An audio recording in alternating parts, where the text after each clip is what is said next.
Welcome to the Invite Health podcast, where our degreed healthcare professionals are excited to offer you the most important health and wellness information you need to make informed choices about your health.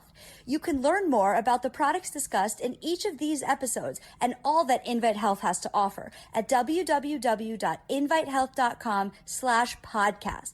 First-time customers can use promo code podcast at checkout for an additional 15% off your first purchase. Let's get started.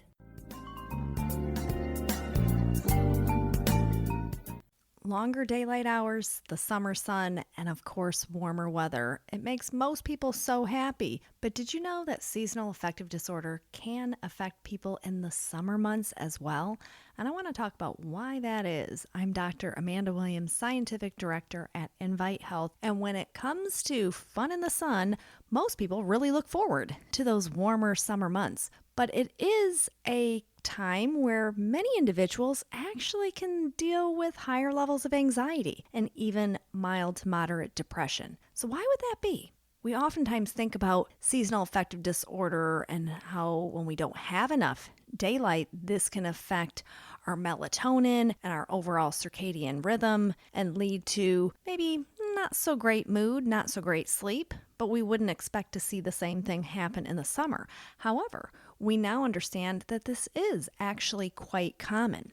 Seasonal affective disorder in the United States affects roughly about 10% of the U.S. population. And that's a general estimate. There are some studies where it puts it more around 5% of the population. Other studies, it can be well over 10%. But in any case, we know that many Americans are dealing with seasonal mood changes. And we always want to try to dive into that in a little bit more detail. I always say that for myself, I certainly have felt those effects in the winter when the time changes and we have less daylight, that it definitely affects my mood for the first few days after that initial time change. But in the summer, I've never experienced any of those, kind of that sense of doom and gloom. But we definitely know that many Americans do, even in the summer, have this problem. So we have to get to the root of this. And there's a very interesting correlation between having higher levels of anxiety, maybe feeling slightly depressed in the summer, and folate levels. So folate is a very important B vitamin, and there is something that we definitely know about folic acid, and that is that folic acid is easily degraded by UV exposure. There is a very strong correlation that was linked many years ago, and it was published in the Journal of Phytochemistry and Phytobiology, drawing this association between seasonal serum folate levels and UV exposure. So folate levels were more in that normal range in the winter months, but then come summer, those folate levels started to decline. So how does that affect you? Well, when we start to look at the impact of folic acid and what it is exactly doing in the body. It's helping to support neurotransmitter release for our mood. It is certainly helping with how the body is detoxifying, helping to regulate cardiovascular function as well as neurological function. And it works synergistically with vitamin B12. So even when we're thinking about energy. And so if we have low levels of folate in the summer, this can definitely impact our general sense of well-being. Now we know that there are many individuals, about 40% of the global population has a genetic mutation in which your body struggles to properly activate folate. What does that mean? That means any foods that you are eating that are fortified with folic acid, your body doesn't really know what to do with that. So it kind of leaves you in a state of either having an actual folate deficiency or always kind of walking around with low levels of folate. So then we fast forward to UV exposure in the summer, and if we already have a gene mutation, which leads us to having lower levels of folate being available, then the UV lowers that even more. Now we can start to see the profound impact that that can have on our mood. Hence, our solution is we take methyl B. Methyl B is the activated B complex, which includes methylfolate. Now, the gene mutation is called MTHFR, which we actually offer a genetic test. It's simple to do. It's a simple cheek swab.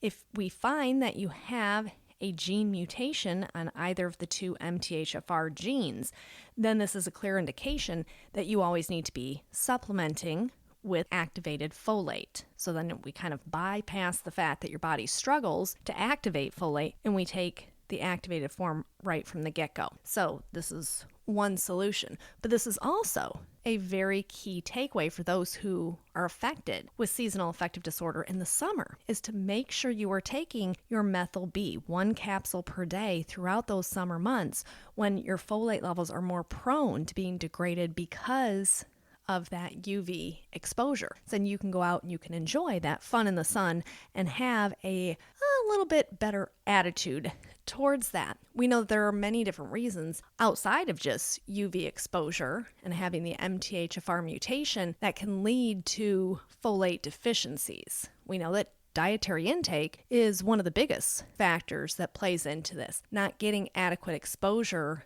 to folate-rich foods, which include things like asparagus and spinach and avocado and broccoli, things that many Americans don't eat on a regular basis. We know that many medications, both prescribed as well as over-the-counter medications, can certainly have a lowering effect to your body's natural folate stores. So acid reflux medications, certainly any of those over-the-counter antacids that people are utilizing, blood pressure medications, of course, any antibiotic or antiviral medication that you may be prescribed, hormone replacement therapy. So for women who are taking birth control pills, you always want to make sure that you are taking your methyl B, because we know that folate levels can go down because of those medications. Of course, if you have any type of GI issues, any type of inflammatory bowel disease, celiac disease, leaky gut, any of those malabsorption reasons can lead to folate deficiencies. Certainly different conditions, including being overweight or having inadequate liver function, so non-alcoholic fatty liver disease, as well as carrying around excess weight, can impact your folate levels. So this, on top of knowing that the sunlight itself can damage our folate levels, this is why it's incredibly advantageous to make sure that we are taking methyl B on that regular basis. We know that there's a direct link between folate status in the body and depression. And in the Journal of Psychiatry and Neuroscience back in 2007, they look at this as being a major neglected problem. So far as that, many in the traditional medical world never really looked at the impact or the influence that B vitamins or omega-3 fatty acids, or vitamin D for that matter, had on our mental well-being. Now we know that there's actually a prescribed medication that is folate, so a prescription methylfolate that is now oftentimes given in conjunction with whatever other pharmaceutical routine your doctor has you on. But we know that if we change our diet, we incorporate in folate-rich foods, so we adhere to a Mediterranean-style way of eating, we take our methyl B, especially during the summer months, we can avert a lot of these issues when it comes to the way our body is responding to depletions in folate for whatever cause that may be. And this can help when it comes to stabilization of our mood. The Journal of Epidemiology and Community Health, they looked at this as well. And seeing that direct correlation between low folate intake and this being an independent risk factor for mood disorders, including depression. So now that we know that the summertime fun is definitely something that we want to partake in, but we want to make sure that we can do it not feeling low mood, not feeling anxious. So we get our methyl B on board and we can enjoy those longer days, those warmer days, and of course, all of that sunshine. And I want to thank you so much for tuning in to the Invite Health podcast. Remember, you can hear all of our episodes for free wherever you listen to podcasts or by visiting invitehealth.com/podcast. Do make sure that you subscribe and that you leave us a review. You can follow us on Facebook, Twitter, and Instagram. And we will see you next time for another episode of the Invite Health podcast.